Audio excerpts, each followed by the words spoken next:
And I am live. I was actually having challenges just now with everything. It's so funny, like when you're just about to do something is where like technology just happens to let you down, but thank God I fixed it. And I'm grateful that I've actually made it to the live today. So for anyone who's tuning in, I always start off by introducing myself. So my name is Eva. I'm an intuitive energetic healer.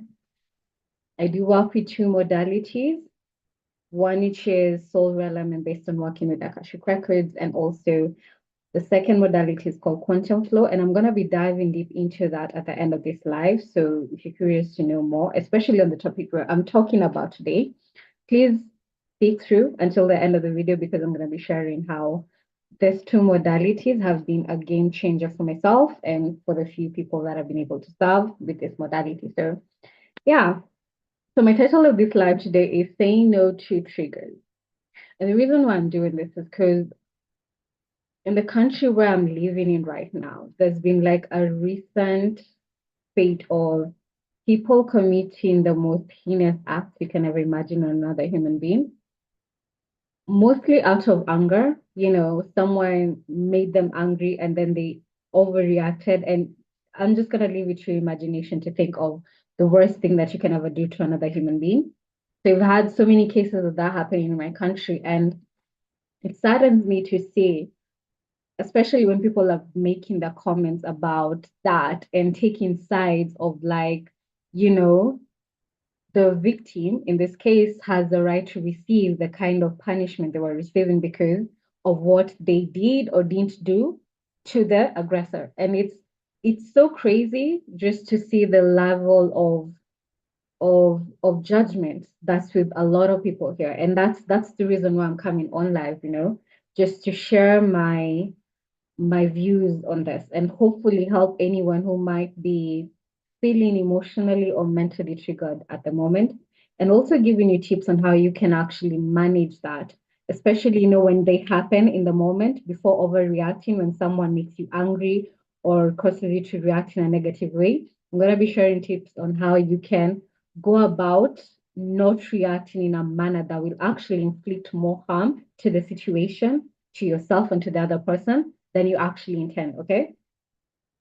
So I've actually been reading, or I finished reading, a book called The Conscious Parent by a lady by the name of Dr. Shefali. And by the way, I recommend this book, not just to any parent, right? I read the book because I have my nieces and nephews, and I wanted to know the best way to approach the relationship I have with them. So I wanted to read that because I'm not a parent, right? So I need to be taught how to handle kids in certain situations, and I wanted to be my best for the children that I get to interact with, be the best aunt that I can be for them and build that relationship so that I don't end up like inflicting some emotional or mental wound, either consciously or unconsciously. So that's the reason why I read the book. But the book had so many aha moments, especially with myself, regarding myself and how I normally handle certain situations, and basically explaining why I've been reacting to certain situations in a way. So it really opened my eyes in that way. And I'd recommend that book for anyone who wants to know basically the kind of emotional blueprint that they might have gotten consciously or unconsciously from their own parents. So one of the things that Dr. Shefali shares in the book is that a lot of the emotional blueprints that we're currently operating with right now, how we react to stressful situations, to situations that make us get angry, disappointed, or jealous, or whatever it is, a lot of that we've actually been imprinted, that response has been imprinted on us by our caregivers when we're children, right? So it happens, in the young age, between I think the age of 0 and 7, if I'm not wrong. I'm gonna have to confirm that.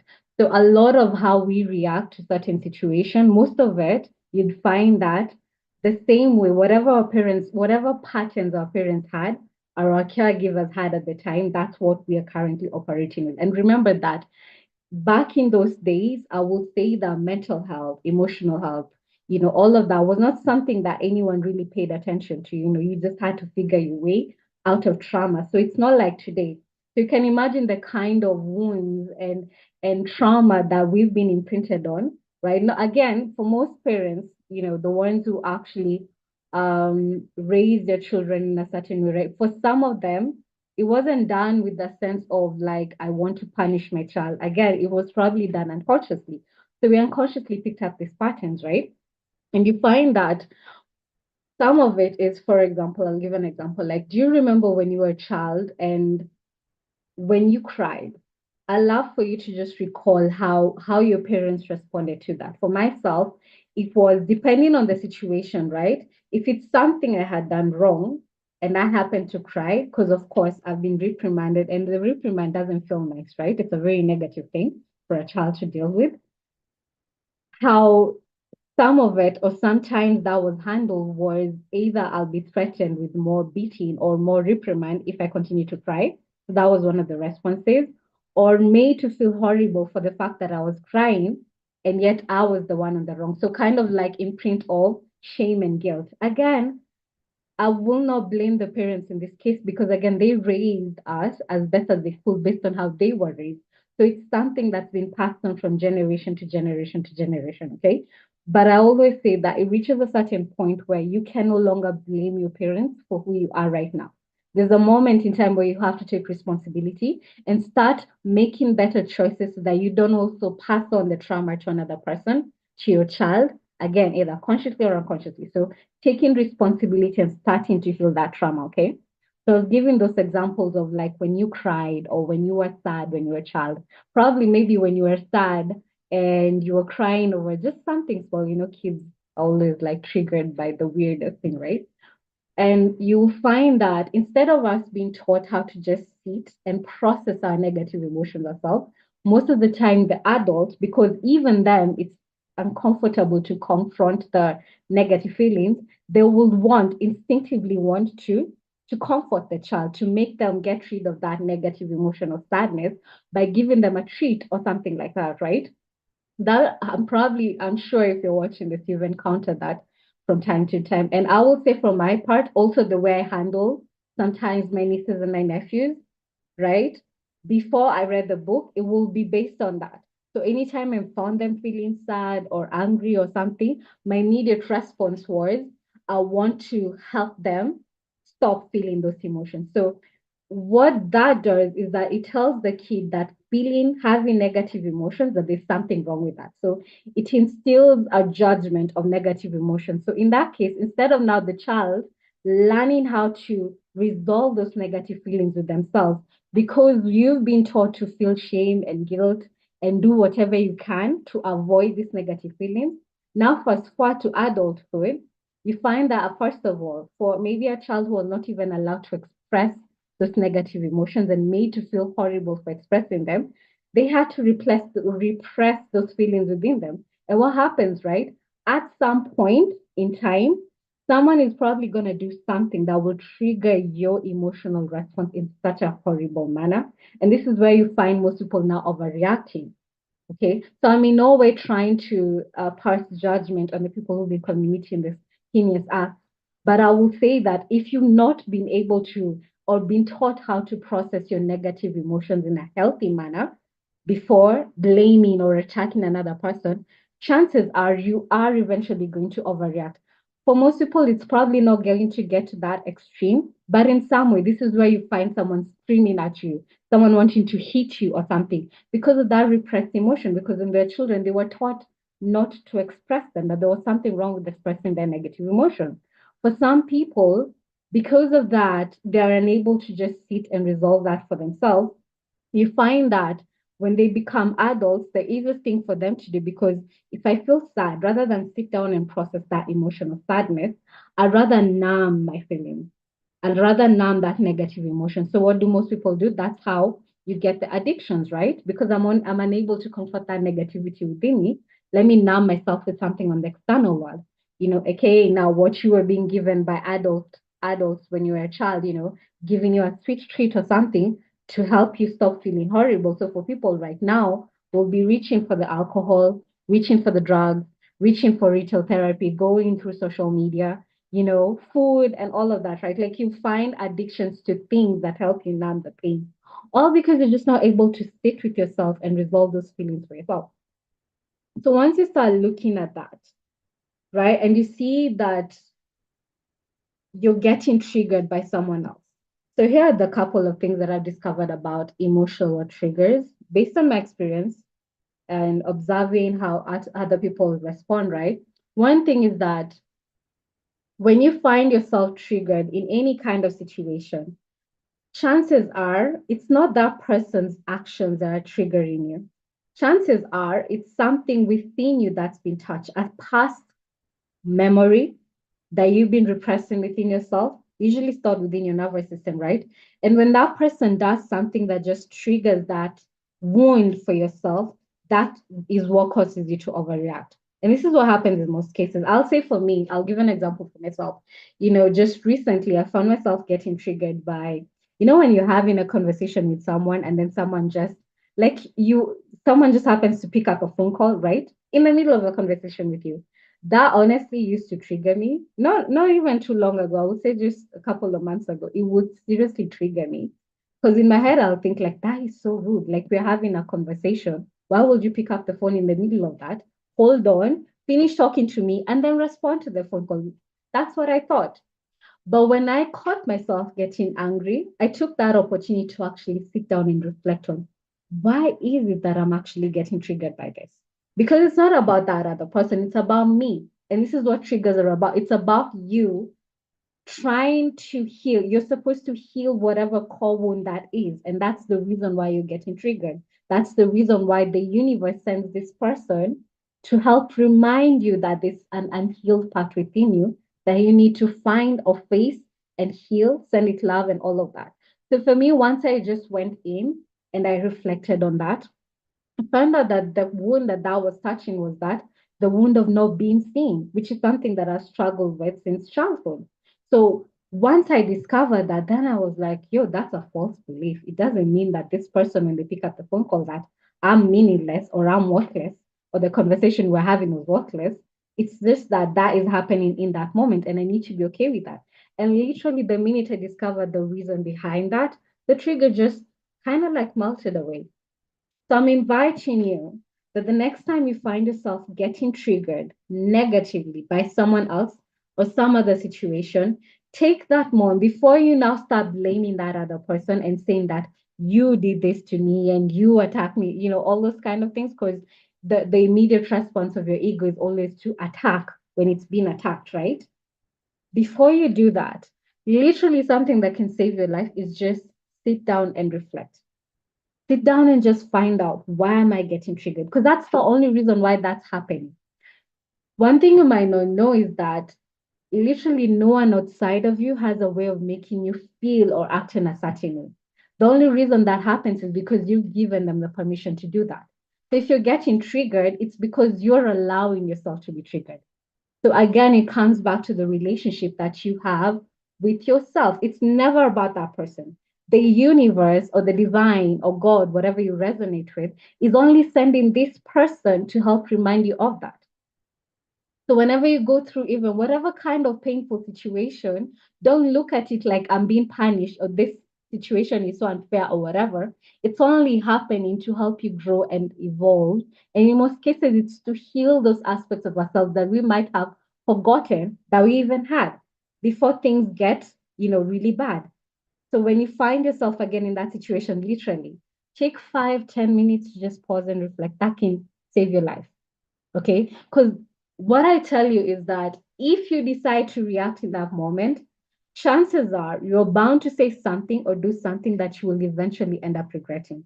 Because when you're reacting in that kind of emotional aggression state, what you're doing is actually triggering your ego mind. And what does your ego want to do? It always wants to protect you. So it's always fight or flight. So any response you make from your ego, it's always going to be based on that. Do I fight? Do I run away? So if I'm running now, it's probably when you want to numb your emotions, right? And just reach for the food, the drug, the drink, or whatever to help you numb that pain. If I'm fighting, it's me attacking this person, you know, because I feel attacked in that moment, which is not never gonna help that situation. But if you just took that moment and just don't listen to your ego, I would say something that I had from Eyal, and my God, I've forgotten the name of that guy. Nir Eyal, I think that's his name. He's the author of Indestructible. He shared a beautiful technique of a way to handle those internal triggers. That before you reach out to do something, put a timer on your phone, just a stopwatch. Set it for 10 minutes and just sit with those emotions. Sit with that feeling, sit with that anger, that disappointment, that fear, that whatever. Stay with it for 10 minutes. Don't do anything else. Don't reach out for the drink. Don't reach out to call someone, to attack someone. Just sit with yourself for 10 minutes. Just 10 minutes. And usually you find that the minute the 10 minutes have passed, the emotional response you will have had 10 minutes earlier will just have gone. You'll have processed yourself through that instead of overreacting. And once you reach the 10-minute mark and you're still feeling that, then sit for another 10 minutes until that need to fight or flight kind of like dissolves within you. And once you're able now to think rationally, then you can have a conversation with this other person. Another thing you can do in those 10 minutes is simply just breathe. Breath, I mean, I know everyone talks about breath work, but trust me, there is so much magic that comes from just the art of breathing. Take it just a couple of minutes to just do some deep breathing, not the shallow breathing through your chest. Inhaling and letting your belly and your rib cage fully expand, and then exhaling the air out. Do that for a couple of minutes and just notice how you feel right after. So you can even, again, set the timer for the 10 minutes, if that is how long it will take for you to do that. Usually, even within 5 minutes with a deep breathing, that feeling will just go away. Another trick you can do with the breath work is timing your inhalations and exhalations. So that's what we call box breathing. So you inhale to the count of 4 or 3, whatever you feel comfortable with, and exhale again to the count of 4 or 3. Okay, so they have to match. They have to be at the same level. Do that for a couple of minutes, and you'll find that initial reaction that you want to attack someone, it will somehow dissipate. And once that happens, only then do you allow yourself now to go and respond, not react, respond to that situation. So if it requires you having a conversation with this other person and dealing with it from that level, do that. One thing I've also found is that literally just walk away. Before you react, just walk away. If you need to take 1 day, 2 days, a couple of hours just to distress and remove that emotional response from you, do that. Do not fall for the easier option, because trust me, it's always easy to react in the moment. That's the easy part. But the easy part is always the worst decision you can ever make, because you're going to end up doing something that's worse than anything you can ever imagine, just from that 10 minutes of just overreacting. And if you just took that time to just go take a walk out in nature, breathe, journal, meditate, I don't care, with yourself, and let yourself feel those emotions, let them run through your body. So the other trick is that one thing that I found that most people usually scared of is sitting with that uncomfortable feeling. I'm saying it also from experience, because this is something that I couldn't do for such a long time. The minute I felt triggered, my first response will be reach for the food, watch a TV show, scroll on social media, because it was so uncomfortable. And something that literally changed that was, again, just sitting with myself for 10 minutes, just 10 minutes. It could be less, it could be more, depending on how long you need. We're all different, right? Literally just allowing myself to feel that emotion, whatever it was. If it's sadness, if I need to cry in the moment, I cry. If I'm feeling fearful, just sit with it and just feel how it feels in my body. Just that, and doing that constantly, it kind of now starts training your mind, or your ego mind, to face those situations that you're not about to die. Because again, your ego is always responding from a point of, I have to protect you, you're about to die, right? So you start now training your mind to notice those situations not as if it's a life or death situation, but rather just training it now to just process through those emotions and feelings, and getting that to be your new normal. And you do it constantly. You're not going to get it the first day. Chances are you won't get it right the first day. And maybe you might get it right the first day, then you fail on the second day, then you get it on the third, then you fail on the fourth. It's always the process of learning anything, right? That's what I was talking about in my last video about acquiring skills. So give yourself the grace period to master this, because remember, you've been training your mind for years and years and years to react in this way. So doing the opposite of that, that's not going to happen magically. It's something you have to constantly do and make it your new normal. So that might take a couple of days, it might take a couple of months, it might take a couple of years. I don't care, but just doing it consistently and bringing awareness also to the moments you fail. Because again, you won't always get it right 100%, right? There are days you're going to fail. When you fail, take time to reflect on what did you do to cause that failure, so that now you have awareness that when you encounter that situation again, I'm not going to make the same mistake. Okay. The next thing that I will ask you to do is just,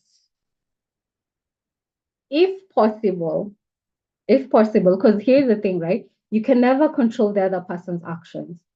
So most people that I find doing this kind of heinous acts, they think that, I'm gonna do this so that I can make that other person feel my pain or feel the anger. And sometimes you find that maybe even the other person is completely numb to it, also reacting in the same way and won't react the way that you want them to react. Okay.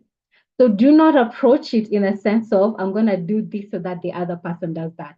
Because you might process through your feelings, but this other person is not ready to do that. So don't let yourself get triggered and go back to who you are just because of the other person.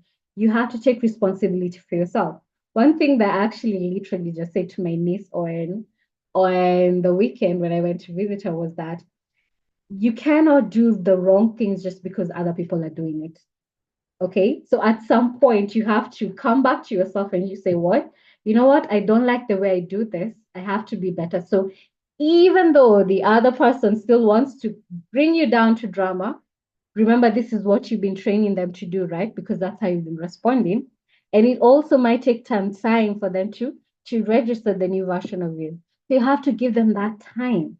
Don't assume that the world is going to respond to you not just because you're starting to take action. That might take some time. But you find that most people, first of all, will give up on trying to embody this new state because the people around them still remember the old version of them or are still reacting in the same way they used to. So when that happens, they're like, you know what, this is just a waste of time. I'm just going to go back to what I was doing before, which is not the right response. If you just keep at it consistently, then you'll find that you'll even be helping this other person because this other person will be looking at you and thinking, you used to act like this. You used to shout when I used to piss you off, or you used to throw around things, and now you're not doing that. How come? And now, just by you being yourself, you start inspiring them to also heal themselves and release those past wounds and trauma and response patterns for themselves. So you literally being in service to them. And you'll find that the minute that happens, that relationship will truly transform to be something magical. But it has to start with you. Never look at another person and expect them to change if you're not willing to do that change for yourself. Okay. So I think I'm gonna end the video there. I think I felt complete. I hope I've shared everything I wanted to share. I don't know if I have. If not, I will of course go live on another day and share my tidbits on this. So I hope everything that I've shared to do has really inspired you. And comment down below because I love to hear your ideas on this. This is a conversation that I would love to happen for people to literally start reacting and start responding to situation. Don't use your anger. Don't ever respond to another person from a negative kind of space. You need to heal so that you can respond in a manner that will actually bring more love to that relationship, bring more peace, right? Instead of more anger and trauma and all of that. Like, there's no point. We have to start doing differently if you want to see a different world. Okay. And that's all I'm about. Okay. So for anyone who's tuned in, please know that I appreciate you so much. I actually have two people watching. Please know that I appreciate you so, so much. And I did promise that I'm going to share some of the techniques that have worked for me, go like based on this. Because trust me, when I'm talking about this, I'm actually talking from experience. Okay. So I wouldn't say like I've ever gone to the extremes of attacking someone else and all of that. But, growing up, my emotions is something that really, like, I'm the person who used to have mood swings, like crazy mood swings. One time I'm angry, then other time I'm sad. Like, it was crazy, right? I couldn't manage those emotions. And it's actually been a process to actually release those patterns for myself. And the reason why I've been able to do that is because I found this amazing, amazing tool called quantum flow. And when I tell you, so quantum flow is all about rewiring your nervous system. So what it does is that, these patterns that I was talking about before, those imprints that you have from your parents, who in turn got from their parents, like that. And it's been a generation after generation just passing on this emotional wounds and patterns that are now imprinted within you. So most people don't even know that, first of all, they're operating from that imprint, right? It's an unconscious kind of thing or setting that's within their body. And usually it's related to your nervous system. And what quantum flow does is that it breaks down these patterns, right? It breaks down these triggers and helping you release all this trauma so that you no longer, you stop being a victim of your past and you start creating a more intentional future for yourself going forward based on and the new state that you want to embody. So what it does is that it actually uses breathwork, sound, and movement to help you rewire different states of your being, from your physical well-being, emotional, mental, energetic, spiritual well-being. Because a lot of it, I would say, like a lot of the situations we had in this world will be solved if people learn to have that connection with your higher self, with your inner self. You know, that small voice that's always trying to give you guidance, but because of all the external noise, you're never able to hear that. And the only way to hear that voice is through stillness and giving yourself that moment of reflection, which is what I was talking about in this entire life. So what quantum flow does is that it clears all this murkiness so that you're able to connect to that voice clearly and actually get your next step, guidance on your next step.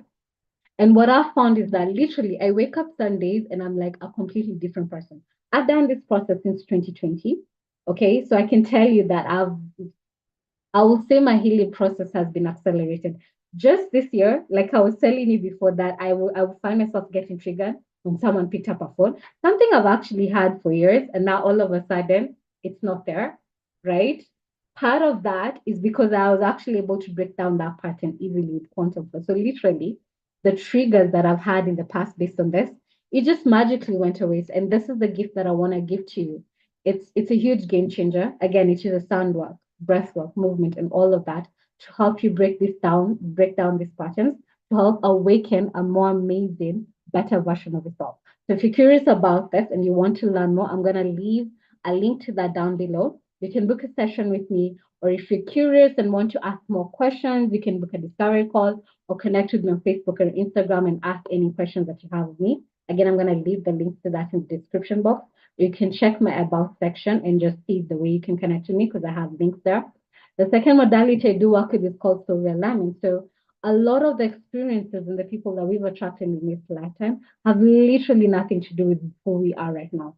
They're usually based on certain past life choices that we made, that where our soul is kind of like in an attempt to help you resolve the negative karma that you've picked up in all your lifetime. It keeps on attracting the same kind of people, the same kind of experiences to help you make better choices going forward. But most people, because they have zero awareness of what mistakes they've made in the past, they keep on repeating the same mistakes again and again. And you'll keep on attracting same kind of people. Okay. So it could be literally, it's one person who did something to you, either abused you, abandoned you, or whatever. You might have let that person go, but the people that you keep on attracting after that still have that kind of pattern, abandonment, abuse, and all of that. So there's a reason behind that.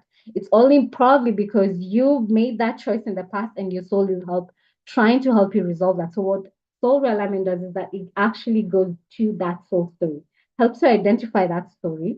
What mistakes did you make then that you're still making now? Right? It helps you get to the soul, your soul identity. Who are you really? A lot of people have lost your authentic self or connection to the authentic self because of the world we live in, where there's so much noise coming from so many people from all angles, right? Everyone, everyone is telling you you need to do this, you need to do that in order to find success. And most people with no connection to self, to their inner spirit, you'll be lost. You'll be like a deer in the headlights, just going from here, place to place, and nothing ever seems to work out. So the reason behind that is that you might not be connected to your most authentic version. So a lot of people have forgotten that and forgotten their soul level gifts. And with soul realignment, you actually get to discover who you really are. What soul level gifts were you given that you need to leverage to create a better human experience for yourself? So again, if you're curious about this, and maybe you will need assistance with healing from this karma, healing from this past trauma, healing from this emotional wounds that have been keeping you stuck. And by the way, one thing I didn't tell you about quantum flow is that if you want better levels of focus, concentration when it comes to work, you want to attain flow state, the reason why I'm even able to do this, right? And I'm actually able to take such step and actually like flow from my channel, right? From, I want to say, my higher self, and talk to you like this is because I'm in my flow state. And the only reason I'm able to do that is through quantum flow. So if you want to tap into that really and really awaken your full potential with both these modalities, please connect with me, Facebook, Instagram, book a discovery call, or go ahead and book a session. And for me, I'm hoping that I will get to see you on the other side. If you're new to my channel and you haven't yet subscribed, make sure that you subscribe. We do love the support, and also click on the notification bell so that you might get notifications on the next time that I will be going live on my channel. So I thank you so much for tuning in, and I hope everything that I've shared with you in this video has actually inspired you in a way. Comment down below because I would love, love, love to hear your perspective and to get this conversation going. Okay, so thank you so much, and I will see you the next time.